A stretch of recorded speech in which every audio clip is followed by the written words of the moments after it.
Food stamps can make a big difference in tough times. That's what one of America's fighting families believed until the benefits were denied. They called us when state investigators ignored their pleas for help. Thought you were going to jump. No, I'm not going to jump. Dave Brinegar cherishes the time with his two daughters. What makes it hard is, that they're supposed to look at their parents and say, hey, parents are going to take care of everything. They can handle it.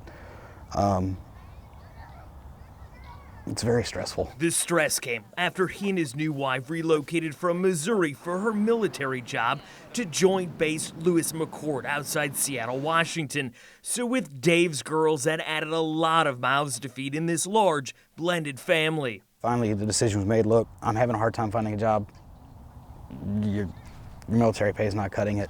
We've got to do something. Dave, a police officer in Missouri, struggled to get hired by a Washington department. The family decided to ask for help. We qualified for assistance. And that, it makes you feel like, why can't we do it on our own? You see everybody else supposedly able to make it on their own, but we couldn't. The benefits for his two girls were around $400 a month, barely enough to help the whole family stay above water. A few months in, all hope sank when this letter came. In January of 2012. From the Washington Department of Social and Health Services. Washington said it was cutting off food benefits because it found another state, Missouri, already providing benefits for the two daughters.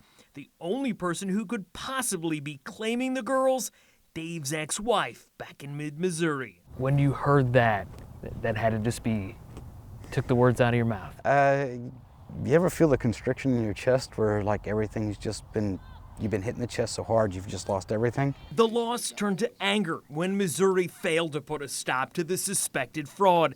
Besides being told Washington state officials would report the problem, Dave filed his own complaints. Made my third complaint. My third email to the fraud report of fraud. And zero replies from them. I've had nothing. When the Washington family could not clear up this mess in either state, we reported it to Missouri Social Services in Jefferson City, the agency that's supposed to investigate welfare fraud and stop it. What did we hear? Nothing for almost a week. On our second attempt, we got a written response, but not an answer, from a department spokeswoman who wrote, "State law prohibits release of information specific to a case, individual, or an ongoing investigation, so we could not confirm nor deny involvement in a case." Carmen, my name is Eric Shalou. I'm a reporter from the CBS channel in Kansas City. Wanted to talk to you about some money you've been getting from the state. With Missouri officials unable to provide insight, we asked Dave's ex-wife, Carmen, if she had been receiving welfare money for kids who do not live with her. That was the plan until her new husband jumped in. Go. And you're still receiving benefits for these kids? Go. Had you been? When they were here, yes. But they weren't here for the last couple of years, and they say you've been receiving the benefits. what. Do you think that's wrong? Jeff, get in the truck. Jeff, get in the truck. Get the off our property. Okay. Go. Okay, we're off your property. We're on the sidewalk. I'm gonna smash you. Get out of here. We're on the sidewalk. Just want to know, do you think that's right that you're taking the benefits? Around, dude.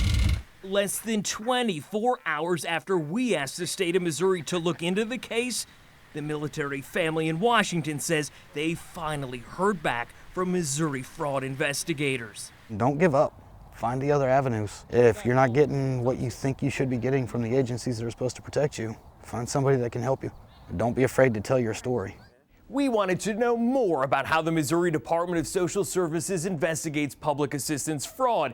Do investigators only check out tips, or do they actively search for fraud themselves?